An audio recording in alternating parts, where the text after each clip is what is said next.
Sila buka buku kerja kamu kepada muka surat 77 dan bersedia.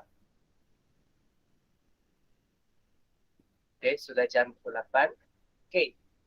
Selamat pagi dan selamat datang semua murid ke PTPR Sains kali ke-38. Jadi untuk hari ini Isnin, cikgu telah beritahu semua anda, cikgu akan teruskan dengan ulang kaji sampai bab 6. Dan lepas ni cikgu akan bincang latihan pengukuhan dalam bab 6 dan habis PTPR dalam Google Meet, cikgu akan bagi link untuk kamu buat quiz. Dan cikgu kena ingatkan kamu, pertengahan bulan 11 kita ada peperiksaan akhir tahun. So that's why kenapa cikgu akan nak habiskan dan cikgu akan buat ulang kaji. Jadi daripada ulang kaji ini, cikgu harap kamu belajarlah sesuatu. Dan juga adalah persediaan untuk kamu menghadapi peperiksaan akhir tahun. Dan untuk Jumaat ini kita boleh habiskan sudahlah. Untuk Jumaat ini mungkin kita belajar dalam bab yang terakhir, yang start topik yang terakhir itu. Lepas habis tu, mulai minggu depan kita memang hari Isnin dengan hari Jumaat kita semua adalah buat ulang kaji. Jangan risau, banyak latihan dalam buku kerja kita boleh kita buat ulang kaji. Jadi berharap setiap minggu, setiap kali PTPR bagi sign, kamu memang berada bersama dengan cikgu secara online. Kalau yang tidak dapat secara online, yang dalam YouTube pun tak ada masalah. Jadi untuk tidak melengah masa, cikgu akan mulakan hari ini. Hari ini kita akan lihat pembelajaran sampai bab 6, jadual pekala. Jadual pekala ini adalah satu topik yang agak penting. Kalau biasanya dia penting dalam cabang bidang kimia. Dan apa kepentingan jadual pekala dalam kehidupan kita? Dan macam mana dia penting? Ini adalah sesuatu perkara yang mungkin kamu pernah tanya, tapi kita belajar sains saja. Apa kita guna kita belajar sains ni? That's why ini adalah banyak perkara yang selalu harapnya kamu sendiri boleh tanya diri sendiri. Kenapa kita belajar sains? Kita nak mengetahui apa? Kalau kita lihat dalam sini, ada satu peta aiping. Di sini dia telah memberitahu kita tentang ada dua perkara dekat sini, iaitu campuran dengan sepatian. Macam mana kita lihat kesamaan campuran dengan sepatian dan apa yang benar yang tak sama. Kalau kita nampak dekat sini, campuran ini contohnya macam adalah larutan garam, darah, tanah dan shilling. Tapi untuk sepatian ada macam air, karat, garam dan gula. Ini larutan garam, tapi ini adalah garam, gula. Kenapa? Apa bezanya campuran dengan sepatian? Kalau kita lihat daripada sini, campuran itu adalah komponen yang dapat dihasilkan melalui kaedah fizikal seperti kromatografi. Itu adalah salah satu jenis. Tapi untuk sepatian, komponen hanya dapat diasingkan melalui kaedah kimia seperti elektrolisis. Itu adalah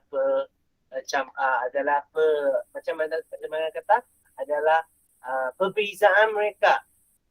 Kalau untuk campuran, secara fizikalnya dia tidak berubah, tapi dalam sepatian tu dia telah berubah secara kimia. Dia bukan lagi yang asal itu. Tak macam garam kita larutkan dia dalam air. Sebenarnya dia masih adalah garam. Tapi kalau untuk macam sepatian tu, garam tu sebenarnya dia adalah sepatian. Dia adalah sepatian. Tapi garam tu dia daripada apa? Dia daripada natrium. Dalam tu ada pelbagai perkara yang menggabungkan menjadikan dia sebagai garam.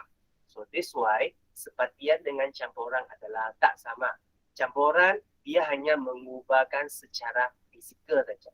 Tapi untuk sepatian, dia adalah mengubah secara kimia, iaitu chemical. Okay, lepas tu kalau kita lihat apa yang kesamaan mereka, pertamanya terdiri daripada unsur, dia memang terdiri daripada unsur di kelas dalam logam dan bukan logam. Okay. Dan kedua dibina daripada atom yang mengandungi proton, neutron dengan elektron. Dan ketiga dia melibatkan perubahan fizikal atau perubahan kimia. Jadi ini adalah apa yang kita boleh dapat dalam bab jadual perkala ini. Okay. Dan bab ni sebenarnya dia sangat besar. Kalau kita nak betul-betul belajar bab ni, kalau sampai tingkatan 6, dia ada 3 buah buku kimia yang tebal macam ni. Baru kita boleh habis lihat secara am saja, bukan secara detail. Okay, jadi apakah jadual berkala? Jadual berkala adalah satu senarai unsur-unsur yang diketahui dan digunakan oleh ahli kimia untuk memerhatikan corak dan hubungan antara unsur. Unsur-unsur disusun dalam urutan bilangan proton bermula daripada yang paling kecil. Tahukah apa itu proton, apa itu neutron, apa itu elektron? Proton, neutron, elektron adalah yang paling kecil dalam dunia ini. Dan sebab susunan 3 ini, dia yang menyebabkan pelbagai jenis unsur. Jadi apa maksud di sini? Sebenarnya daripada kepala kita sampai kaki kita, setiap sel itu, dalam sel itu ada DNA. DNA itu ada apa? Ada proton, neutron dengan elektron. Dan perbezaan bilangan itu yang membezakan sel kita. Kenapa sel rambut kita lah, sel kulit kita lah, sel dalam kita semua tak sama. Kenapa? Kerana adalah perbezaan proton dengan neutron dan elektron. Ini adalah yang membezakan semua sel. Dan semua sel ini dia ada DNA dia sendiri. Jadi semua benda ini yang membezakan kita hari ini. Okay? Jadi kalau kita betul-betul nak katakan semua benda hidup dalam dunia ini, apa bezanya? Sebenarnya daripada benda yang paling asas, proton, neutron dengan elektron, dia adalah sama saja. Tak ada beza. Jangan kata lagi kalau kamu adalah ada yang adalah Iban, adalah Melayu, adalah macam cikgu Cina. Apa beza? Semuanya daripada proton, neutron dengan elektron. Tak akan katanya kamu adalah Cina, ada lebih banyak proton, ada lebih banyak neutron. Tidak mungkin. Setiap benda itu adalah sama. Dia daripada benda yang sama. Dan membentukkan sel itu, dia memang kena ada unsur ini, ada unsur itu, memang adalah sama. So, tak ada beza. So, tak ada beza antara kamu, semua kita ini. Jadi, so, tak ada alasan katanya kita lebih pandai, kita lebih kurang pandai. So, that's why daripada segi asas ni, kita tak ada beza. Jadi, perbezaannya adalah apa yang kita telah lakukan selama ini. Apa yang kamu telah buat selama ini. Dan untuk kamu yang selalu ada menghadiri kelas cikgu-cikgu lain, ada belajar dengan sendiri dengan bersungguh-sungguh, itu kamu dapatlah. Tapi kalau yang selalunya bagi alasan lupalah, lain tak baguslah, apa-apa saja, memang mereka rugi sendiri. Tapi cikgu pun tak katalah kalau lain yang tak bagus tu memang kesalahan kamu. Tapi kalau sebabnya lain tak bagus, tapi kamu ada cara lain untuk belajar, itu juga adalah satu usaha anda. Okay? Jadi selepas ni kita lihat lagi kepada nota bestalis ni. Pertama adalah sutro atom.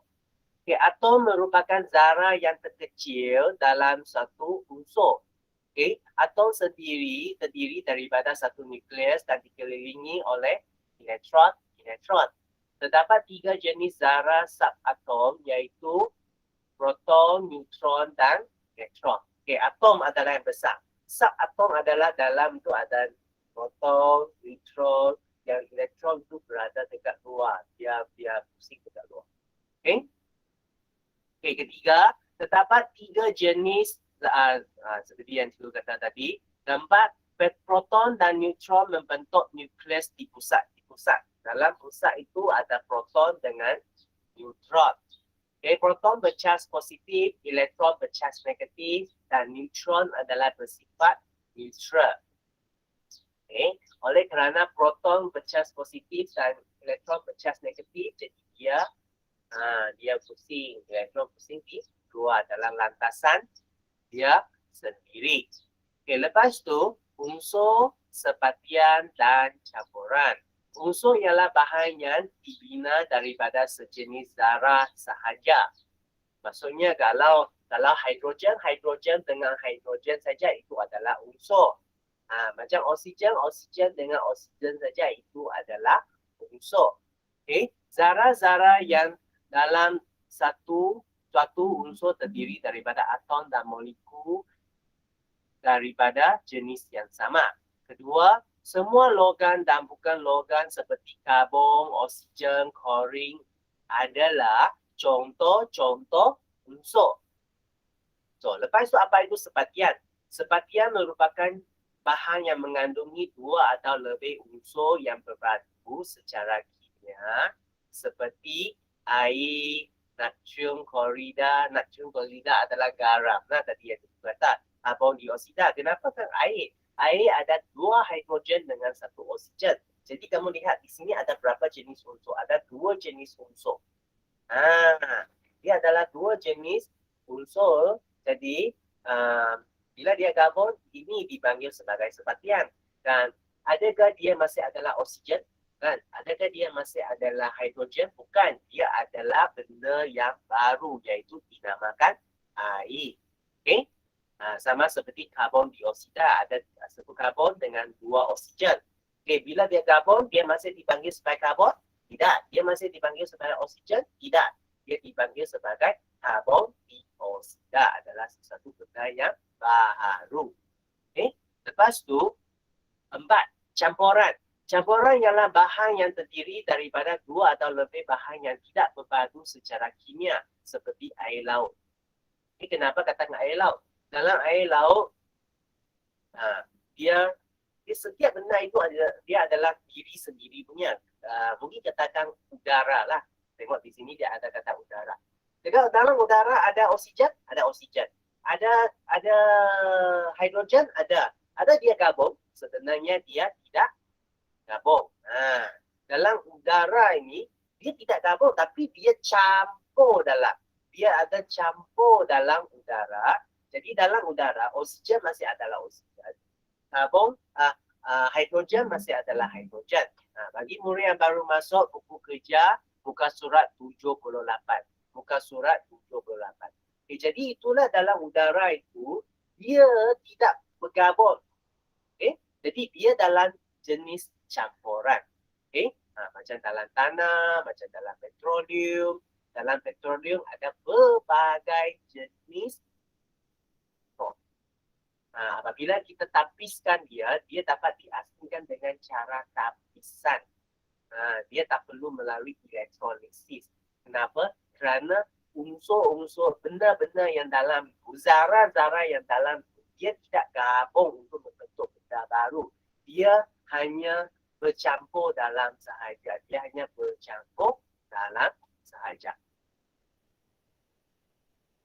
Okay. Semua dengar cikgu tak? Okay, kalau dapat dengar sila respon, angkat tangan. Ada? Ada. Dapat? Okay, Elvin dapat dengar sudah? Oh, semua dapat dengar. Elvin dapat dengar? Kerana Elvin kata mic cikgu tak buka. Elvin dapat dengar suara cikgu? Okay, terima kasih semua. Alvin dapat dengar?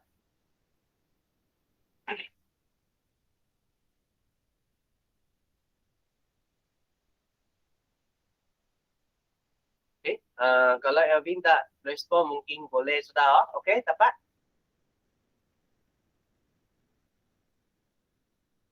Okay. Sekejap cikgu balas mesej dia.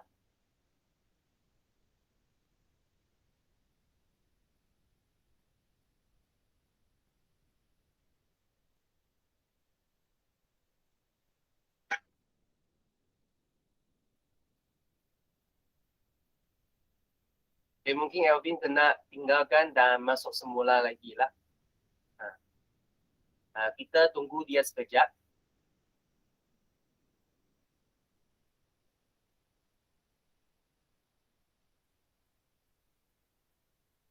Kami tunggu dia sekejap lah. Kalau sesiapa ada mengalami masalah ini, kena ingatkan cikgu.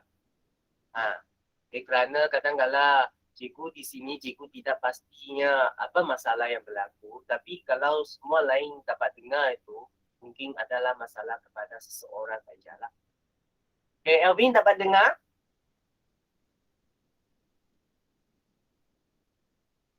Okay, Elvin?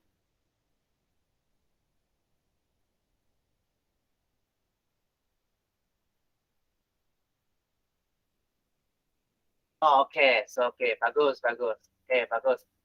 Okay, dapat. Bagus. Okay, jadi kita sambung sajalah. Jadi yang terlepas tadi itu, Elvin nanti boleh cuba dengar balik YouTube yang cikgu bagi ya. Okay. Jadi, itulah adalah apa yang kita bezanya unsur, separtian dengan campuran. Okay, jadi dia benar ini berlaku dalam hidup kita.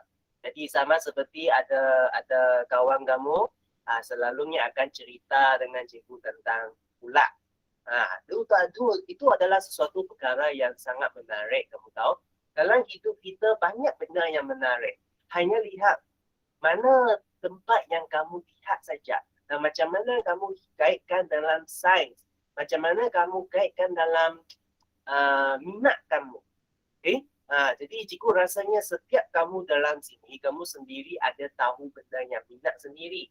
Jadi daripada apa benda yang minat, kamu hubung kaitkan dengan sains, dan kamu boleh buat kajian, kamu boleh buat pemerhatian, itu adalah sangat penting.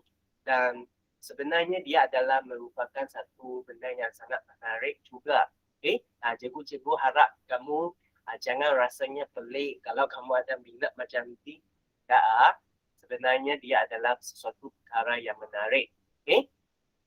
Hey, lepas tu kita lihat logam dan bukan logam. Unsur dapat dibahagikan kepada logam dan bukan logam. Contoh logam adalah seperti besi, aluminium, timah dengan emas. Contoh bukan logam adalah termasuk seperti oksigen, nitrogen, iodin dengan klorin. Jadi perkara ini adalah sangat penting. Kenapa? Kerana kalau kita dapat bezakan logam dengan tak bukan logam ni, kita tahu penggunaan dia dan cara kita gunakan dia. Dan ada pelbagai logam, jenis logam ini. Ada logam yang dia sangat keras, ada logam yang dia sangat mudah terbakar. Jadi dia terdapat banyak dan dia lihat kepada kedudukan mereka dalam jadual perkara juga, dia melihat juga. Jadi itu adalah perkara yang amat penting. Okay, lepas tu pengasihan bahan dalam campuran. Dia boleh, ini adalah 6 jenis pengasihan dia yang kita boleh cuba. Dan kamu pun kena tahu dan kamu pun kena ingat. Kenapa? Kerana dalam peperiksaan boleh ditanya. Okay, pertamanya adalah dengan menggunakan magnet, pengasihan magnet, mengasingkan bahan yang ada magnet, benda dalam yang ada adalah logam yang boleh dimagnetkan punya, jadi dia boleh mengasingkan. Okay, macam kalau kamu cari jarum di lantai ke, kamu cari jarum dalam pasir ke, magnet adalah cara pengasingan yang paling baik. Penurasang adalah memisahkan pekerja yang tidak larut daripada cecair dan atau larutan. Macam pasir lah. Kita filterkan. Kita macam air sungai itu kita nak filterkan pasir itu. Tanah itu. Penurasang adalah yang paling baik. Pengapungan adalah menggunakan corong pemisahan, memisahkan dua cecair yang berbeza ketumpatan dan tidak saling melarut. Salah satu caranya adalah macam mana kita air itu kita bagi dia sendiri apung sendiri. Mungkin tanah yang terlalu berat itu dia akan mendak ke bawah, ke dasar. Lepas tu keenam, penyulingan adalah memisahkan dua cecair yang berbeza takat bidih dan saling tidak melarut. Macam apa? Macam alkohol. Alkohol adalah menggunakan cara penyulingan. Kenapa? Kerana alkohol itu takat bidihnya lebih rendah dan air takat bidihnya lebih tinggi. Apa lagi? Petroleum. Petroleum juga menggunakan cara penyulingan. Macam kalau kamu pergi ke petrol station kan, kamu selalu akan nampak 95, 97 dengan diesel. Okay? Kalau bandingkan itu 95 dengan 97, takat bidihnya adalah sangat rendah berbanding dengan diesel. So that's why ada bezanya dua-dua tahang api ini dekat petrol station. Lepas tu yang kelima, pengenapan memisahkan pekerja yang lebih tumpat daripada air atau larutan seperti apa yang cikgu kata tadi lah. Air itu kalau kita tidak ada benda untuk menyulingkan dia, kita menggunakan cara pengenapan. Kita letaknya dia lama sikit, dan dalam tu tanah ke apa itu dia akan mendak ke bawah. Kenapa? Kerana dia lebih tumpat daripada air. Lepas tu yang keenam adalah kromatografi, iaitu memisahkan komponen-komponen yang berlainan yang bergerak dengan kadar yang berbeza dalam larutan. Sama seperti kalau kamu pernah lihat orang buat dalam YouTube, mereka letakkan coklat M&M itu yang berwarna itu. Lepas tu mereka letak air itu, kamu nampak warnanya bergerak keluar kan. Itu juga adalah salah satu kromatografi. Dia juga adalah merupakan sejenis kromatografi. Cikgu harap kamu boleh caklah. Dalam YouTube memang ada banyak. Kalau kamu mempunyai data yang banyak, kamu boleh pergi lihat perkara-perkara yang berunsur sains ini. Sebenarnya dia sangat menarik. Lepas tu yang terakhir, perubahan kimia dan fizik. Perubahan kimia ialah perubahan ciri yang menghasilkan satu atau lebih bahan baharu. Tapi perubahan fizik ialah perubahan mengubahkan bentuk rupa sesuatu bahan tetapi tidak menukarkan benda itu kepada benda baru. Jadi kita kena lihatlah ada macam mana bezanya perubahan kimia, macam mana bezanya perubahan fizik. Seperti apa yang cikgu telah katakan tadi, perubahan fizik adalah dia berupa bentuk lah. Macam cikgu sekarang nak tanya kamu. Selama 1 tahun kamu belajar dekat tingkatan 1, dekat SMK Sriwijaya, apa perubahan fizik kamu? Mungkin rambut sudah jadi panjang kerana tidak berani pergi gunting rambut. Itu adalah salah satu. Itu adalah perubahan fizik. Mungkin ada anda yang sudah jadi lebih tinggi, adapun ada yang sudah jadi lebih gemuk. Kenapa? Kerana makan tak pernah bergerak sangat dekat rumah. Apa itu perubahan kimia?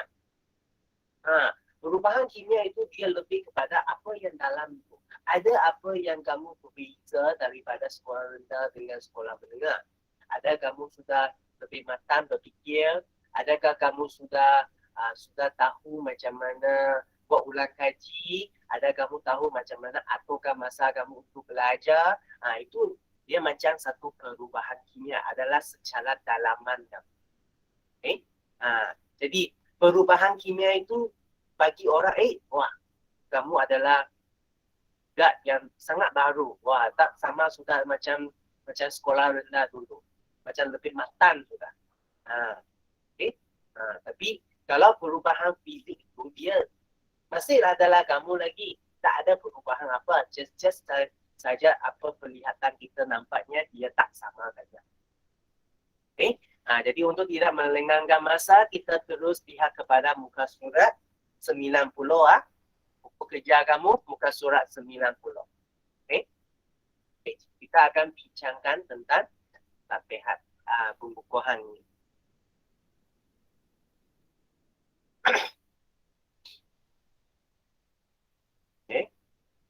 Okay, pertama kita akan lihat kepada bahagian A, objektif. Okay, soalan pertama. Antara yang berikut, yang manakah mewakili unsur? Yang mana adalah mewakili unsur? Jawapannya adalah B. Kenapa adalah B? Kenapa dia adalah B? Okay, kerana B ni kamu lihat, dua-dua dia adalah sama. Dia adalah atom yang sama. Jadi, unsur adalah bermaksudnya dia masih adalah sama lagi. Yang A, C dengan D ini dia adalah sepatian. Dia adalah sepatian. Okay, dia adalah sepatian. Kamu kena dapat dan tahu macam mana bezakan dia. Okay, lepas tu soalan yang kedua. Raja satu menunjukkan struktur suatu atom. Ini adalah struktur satu atom. Okay. Antara zarah subatom yang berlabel A, B, C, D, yang mana satu adalah neutron. Ingat kalau untuk dalam soalan seperti ini, dia hanya hitam putih saja kan. Biasanya proton dia adalah lebih gelap. B ini adalah proton, tapi neutron dia adalah lebih cerah. Jadi C itu baru adalah neutron. Dan ada cara yang kedua untuk kenal pasti. Yang luar ini adalah elektron kan. Biasanya bilangan elektron dengan bilangan proton adalah sama banyak. Tengok ada 2 elektron. Jadi kalau di sini kita hanya nampak warna yang lebih gelap ni ada 2 saja. Jadi bilangan dia sama dengan bilangan luar. Jadi B ini adalah proton. Jadi yang 3 ini, yang warna lain ini, dia adalah neutron. Itu adalah cara kita untuk kenal pastinya. Walaupun dia tak ada warna. Kita tidak tahu warnanya. Sebenarnya apa warna bagi proton, neutron dengan elektron, kita tidak tahu saja. Kita tidak tahu. Jadi ini cara yang kita gunakan untuk membezakan dia. Lepas itu soalan ketiga.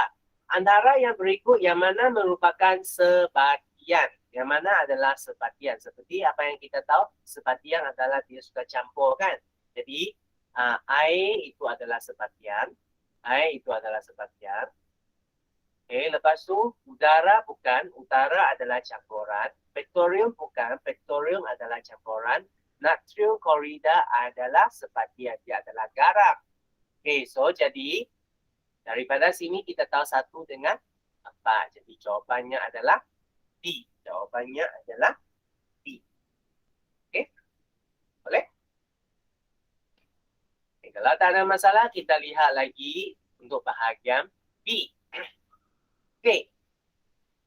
Soalan 1A. Lengkapkan peta buih di bawah. Jadi unsur ada zinc, ada karbon. Di sini memang kita isi saja dari atas lah. Oksigen. Lepas tu ini adalah natrium. Kalau kamu lihat dalam sini, setiap ini dia adalah unsur. Kenapa? Dia ada benda lain? Tidak, dia adalah benda yang paling asas. Yang kita nampaknya dia adalah jadual pegala. Yang paling asas setiap dalam jadual itu adalah unsur. Adalah unsur. Adalah yang paling asas. Lepas tu, bulatkan perubahan kimia perubahan kimia, yang ada perubahan kimia. Mana satu? Perebutan daun. Perebutan daun itu dia adalah perubahan kimia.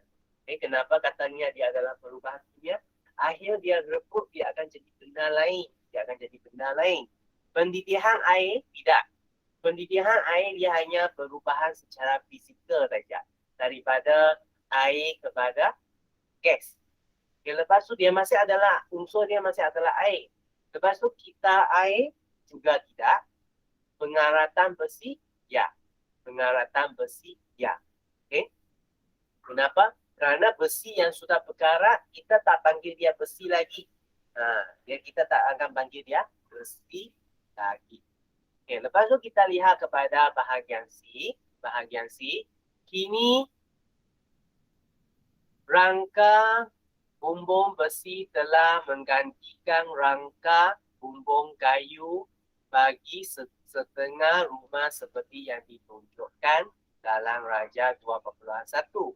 Wajarkah penggunaan rangka besi untuk menggantikan rangka kayu? Wajarkah? Kita jawab dia macam ni. Rangka besi mempunyai kekuatan regangan yang lebih tinggi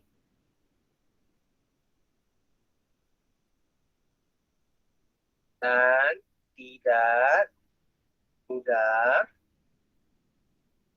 bengkok akibat cuaca panas. Berbanding dengan kalau dulu kayu itu dia akan rebut dan dia akan bengkok. Kalau sebab kelembapan dengan suhu yang selalu berubah, sebenarnya dia bukan adalah satu pilihan yang sangat baik. Tapi dulu kayu sangat murah, jadi orang akan guna kayu. Masa itu besi masih lagi mahal. Tapi kalau banding dengan sekarang ni, harga mereka dua adalah hampir sudah. Jadi biasanya orang akan pilih besi. Dia akan pilih besi. Biasanya besi itu mereka telah dikeraskan, jadi dia sangat ringan saja. Okay? Dia sangat ringan saja. Okay? Lepas tu rangka kayu mudah bengkok. Okay? Rangka kayu itu dia mudah bengkok. Okay? Inilah dia. Inilah cara jawapan dia. Okay. Lepas tu B. Penghuni kampung kadang-kala menghadapi masalah anai-anai yang merosakkan bingkai kayu pintu. Uraikan bagaimana penghuni itu dapat mengatasi masalah ini. Wajarkah penggunaan bahan itu untuk mengganti bingkai kayu pintu itu? Apa cara yang kita boleh guna?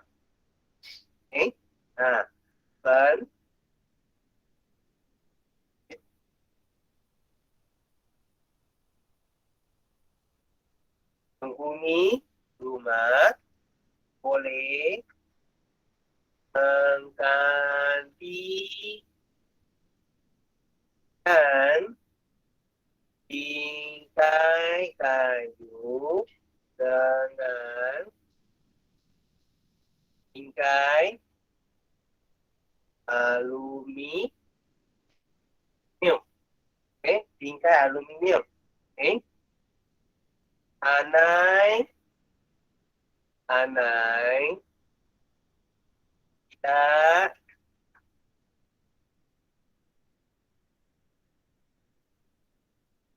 dapat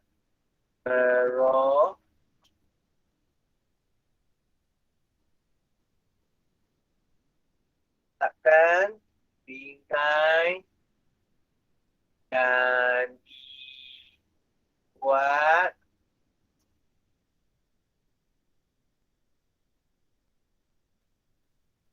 daripada aluminium. Okey. Dan bingkai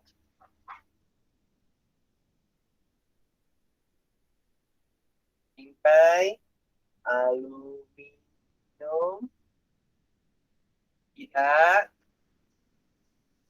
menghadapi masalah. Ya, Carlos? Ada masalah, Carlos?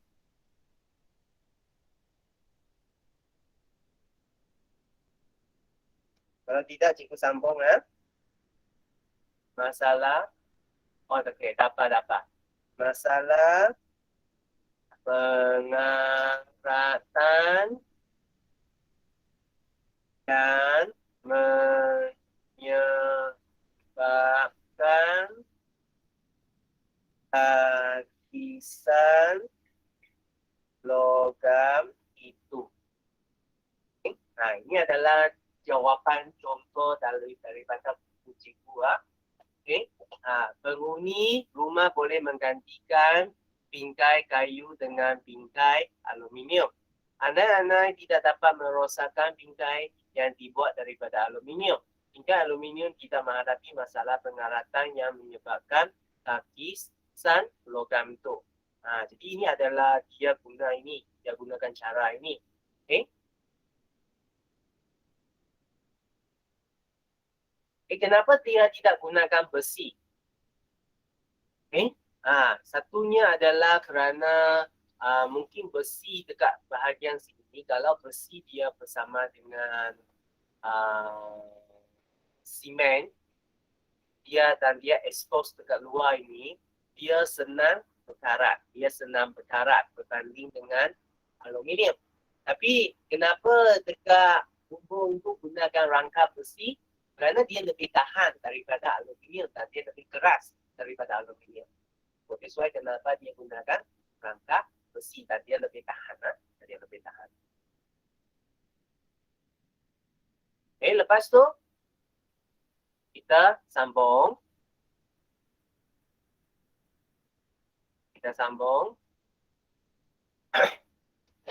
C. Raja 2.2 menunjukkan pemegang alat memasak yang dibuat daripada plastik. Mengapa plastik boleh digunakan untuk membuat pemegang alat? Ya, Prisley? Apa?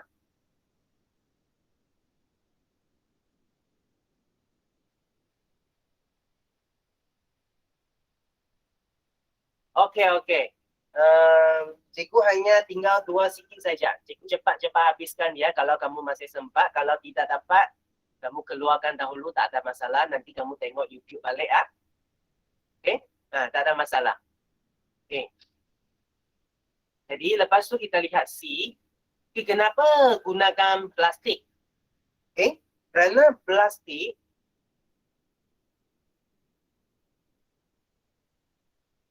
merupakan